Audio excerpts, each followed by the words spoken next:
Second में अगर मैं डिस्कशन लूँ तो एक मेथड तो इसका ये है, पहला मेथड तो ये कहता है कि 1/b+c 1/c+a 1/a+b are in AP. तो आपने पढ़ा है ना, एपी में कुछ भी मल्टीप्लाई डिवाइड करो और ऐड सब्ट्रैक्ट करो तो उससे रिजल्टिंग सीक्वेंस एपी रहता है। तो हम इसमें क्या करते हैं, a+b b+c और c+a से मल्टीप्लाई कर लेते हैं।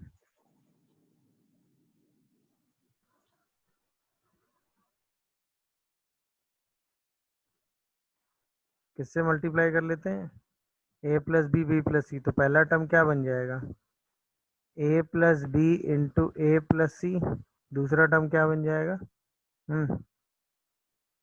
Sir A plus b B plus into B C plus into C. B plus A. और तीसरा टर्म क्या बन जाएगा, c plus A into C plus B. तो ये भी एपी में आ जाएगा। अब इसको ओपन करोगे तो आएगा a² plus A B plus B C plus C A. ये आ जाएगा b² plus A B plus B C plus C A. और ये आ जाएगा c² plus A B plus B C plus C A. तो ये भी एपी में ही होगा। अच्छा, फिर कुछ भी सब्ट्रैक्ट करें तो भी रिजल्ट किस में रहेगा, एपी में। तो अब क्या करेंगे, सब्ट्रैक्ट कर देंगे क्या, A B plus B C plus C A. तो वहां से आ जाएगा a² b² c² in AP. ये है। अच्छा, जो भी मल्टीप्लाई डिवाइड सब्ट्रैक्ट करना है वो क्वेश्चन के हिसाब से ही डिसाइड होगा। समझ में आ रहा है कि नहीं, ये एक मेथड हुआ। अच्छा, इस क्वेश्चन को करने का दूसरा मेथड है जो आपको पहले स्ट्राइक करेगा मेथड 1 से। वो ये है कि अगर 1/b+c 1/c+a और 1/a+b इन एपी है, तो हम कह सकते हैं कि 1/c+a 1/b+c और 1/a+b माइनस 1/c+a बराबर होगा। भाई कॉमन डिफरेंस तो सेम होगा ना अगर एपी है तो यहाँ पे जब आप एलसीएम लोगे तो क्या आएगा, b+c माइनस ए माइनस सी अपॉन c+a b+c। यहाँ एलसीएम लोगे तो c+a minus B upon c+a+b। ए से ए कैंसिल, सी से सी कैंसिल। तो b माइनस ए इंटू, यहाँ से c+a से c+a cancel, b plus A. और यहाँ से c minus B into C plus B. तो b² minus a² equal to c² minus b² आ जाएगा। यहीं से हम क्या कह सकते हैं, सेम कॉमन डिफरेंस के हिसाब से क्या कह सकते हैं, a² b² c² are in AP. तो ये मेथड भी है। अच्छा, अब आपको कंफ्यूजन ये होगा कि दोनों में से कब कौन सा मेथड हम यूज करेंगे तो ज़्यादा। देखिए, एक चीज़ हमेशा ध्यान रखिएगा, जब हमें कभी ऐसा क्वेश्चन में दिया जाए कि भाई यहाँ पे बड़े से टर्म्स है, उसको सिंप्लीफाई करने से 3 छोटे टर्म लाने हैं, तो ये वाला मेथड लगाना आसान पड़ता है हमेशा। और यहीं पे अगर इसका रिवर्स प्रूफ करना होता कि a² b² c² in AP और फिर ये प्रूफ करना होता तो पहला मेथड लगाना आसान पड़ता है। समझ में आ रहा है कि नहीं। बट दोनों चीजें लगभग बराबर सी हैं तो कोई दिक्कत नहीं है। सर कर दीजिए। देखो, ये लिखा हुआ है a/b plus a/c, b/c plus b/a, c/a plus c/b are in AP. तो अगर आप ध्यान से देखोगे तो A C plus A B upon B C, A B plus B C upon A C and A C plus B C upon A B are in A P. अच्छा, आपको देखने से पता चल रहा है कि तीन ही टाइप के टर्म तब तक चल रहे हैं, A B B C A C, A B B C A C, A B B C A C. तो अब हम इन्हीं को सेम बना सकते हैं। तो अगर हम इसमें क्या कर दें, एडिशन कर दें किसका, 1 का, तो ये क्या बन जाएगा, A B plus A B plus B C plus A C by B C. ये क्या बन जाएगा, A B plus B C plus A C by A सी।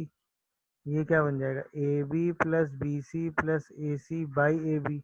और ये किस में आ जाएगा, एपी में। अब हमने क्या किया, डिवाइड कर दिया किससे, बोलो भाई।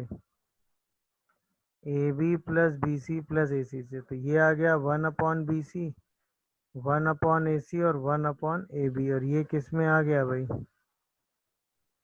AP में ही आ गया। समझ में आया कि नहीं भाई? इसके बाद हमने मल्टीप्लाई कर दिया किससे?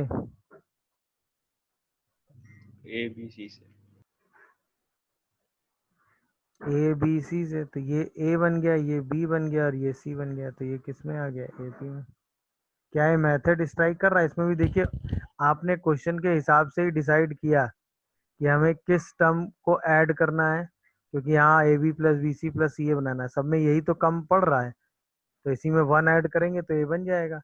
इसके बाद इससे डिवाइड कर देंगे क्योंकि ये तीनों में कॉमन था, तो अब BC AC AB बन गया और हमें ABC चाहिए, तो जैसे हम ABC से क्या करेंगे? मल्टीप्लाई करेंगे, तुरंत हमें ABC मिल जाएगा। क्या है? मेथड स्ट्राइक हुआ। अच्छा, इसमें क्या है कि ये सारे बड़े टर्म है, ये सारे कैसे टर्म्स है? बड़े टर्म है, और इसमें से छोटे टर्म ABC में लाना है, तो क्या इसमें मेथड 2 भी लगा सकते हैं? बोलो। मेथड 2 भी इसमें स्ट्राइक करके सिंप्लीफाई करके यूज कर सकते हैं कि नहीं कर सकते हैं?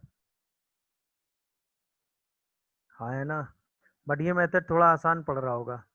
क्या ये मेथड स्ट्राइक हुआ सबको? बोलो। तो अब देखिए, यहाँ तक तो हम लास्ट क्लास में ही गए थे। A² B² C² R/AP, कुछ भी ऐड कर सकते हैं, हाँ है ना? तो हम एडिशन कर देते हैं किसका? AB plus BC plus CA। ठीक है, तो क्या आ जाएगा? A² plus AB plus BC plus CA, sorry, comma B² के साथ क्या आएगा? AB plus BC plus CA, comma C² के साथ क्या आएगा? AB plus BC plus CA, और वो भी किस में आ जाएगा भाई? AP में। तो याद है, इसको फैक्टराइज कर सकते हैं, तो क्या ये A plus B A plus C बन जाता है? इसको फैक्टराइज करते हैं तो B plus C B plus A बन जाता है। इसको फैक्टराइज करते हैं तो C plus A C plus B बन जाता है, और वो किस में आ जाता है? AP में। फिर हम डिवाइड करते हैं किससे?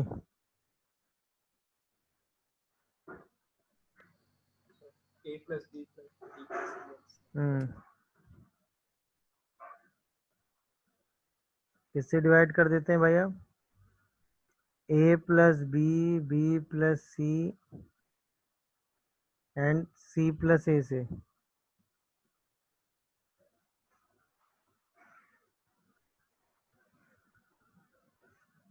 तो फिर क्या बनता है? 1/B plus C, 1/A plus C and 1/A plus B R/AP। ये तो लास्ट क्लास तक का ही क्वेश्चन है, बट हमें चाहिए क्या? A/, चाहिए, तो अब हम इसमें क्या करेंगे? मल्टीप्लाई कर देंगे किसका? A plus B plus C का। अब क्या बन जाएगा बताओ? A plus B plus C/B plus C, फिर B plus A plus C/A plus C। दिख रहा है क्या डिफरेंस हुआ? और C plus A plus B/A plus B R/AP। अब आपको समझ में आ रहा होगा कि जो चाहिए उसके लिए हमें क्या करना पड़ेगा? बोलो, अगला स्टेप क्या दिख रहा है आपको?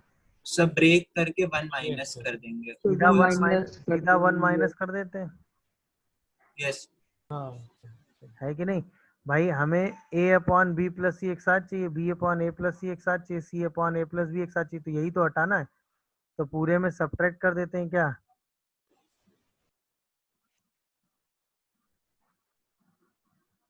-1 सब्ट्रैक्ट या एडिशन कर देते हैं किसका? -1 का। बात तो सेम ही हो गई ना? जैसे ही -1 ऐड करोगे क्या आएगा? A/B plus C, B/C plus A और C/A प्लस B, और वो भी किस में आ जाएगा भाई? AP में। यही हमें प्रूव करना था। अच्छा, यहाँ तक तो हम क्लास में गए थे, बस उसके आगे के 2 स्टेप थे। कैसे फील हुए दोनों स्टेप? समझ में आया क्योंकि यहाँ पर ए चाहिए, यहाँ पे बी चाहिए और यहाँ पे सी चाहिए। तो यहाँ अगर ए चाहिए तो ऑब्वियसली, अब देखो ये मैंने सोचा कैसे, ये बताओ मैंने ये कैसे सोचा कि आपको ये काम करना है। देखो अगर हम इसमें 1 ऐड करते तो ए प्लस बी प्लस सी बन जाता है, इसमें 1 ऐड करते तो ए प्लस बी प्लस सी बन जाता है, इसमें 1 ऐड करते तो ए प्लस बी प्लस सी बन जाता है। इसका मतलब हमको दिख रहा है कि ए प्लस बी प्लस सी ऊपर कॉमन बन सकता है। तो जैसे ये टर्म डिनोमिनेटर हमारे पास आया, तुरंत हमने न्यूमरेटर में क्या बना लिया, ए प्लस बी प्लस सी। इसीलिए हमने इस ए प्लस बी प्लस सी के मल्टीप्लाई के बारे में सोचा। जब भी हमारे सामने क्या आएगा, प्रूफ दैट का कोई भी क्वेश्चन आएगा, तो क्या हमें प्रूफ करना है हम उसको जरूर ऑब्जर्व करेंगे, क्योंकि हमें ऑब्वियसली एलएचएस लेना पड़ेगा और एलएचएस को आरएचएस के बराबर दिखाना पड़ेगा। क्वेश्चन तो यही कह रहा होगा ना, हाँ या ना बताओ।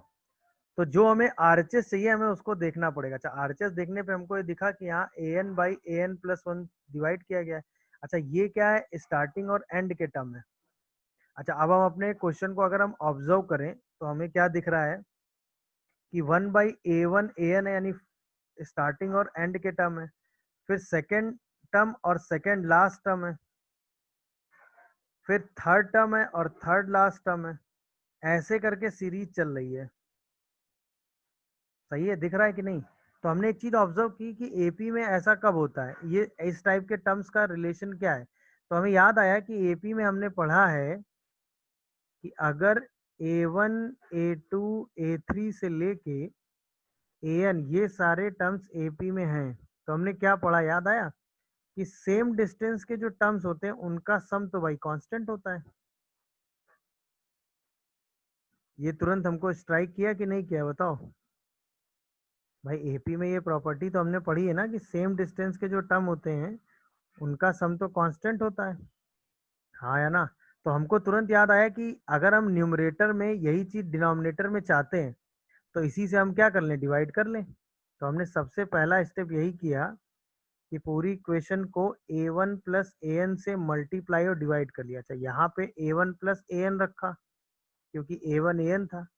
अच्छा, a1 प्लस an की value a2 plus an minus 1 भी है, तो हमने इसको यहाँ लिख लिया। इसी की value a3 plus an minus 2 है, तो हमने उसको यहाँ लिख लिया। क्या है, मेरी बात समझ पा रहे हैं सब लोग? बोलिए भाई, क्या है, मेरी बात सब लोग समझ पा रहे हैं? अच्छा, अब ये लिखने का बेनिफिट क्या हुआ, ओ सॉरी ये तो सब प्लस में आएंगे ना।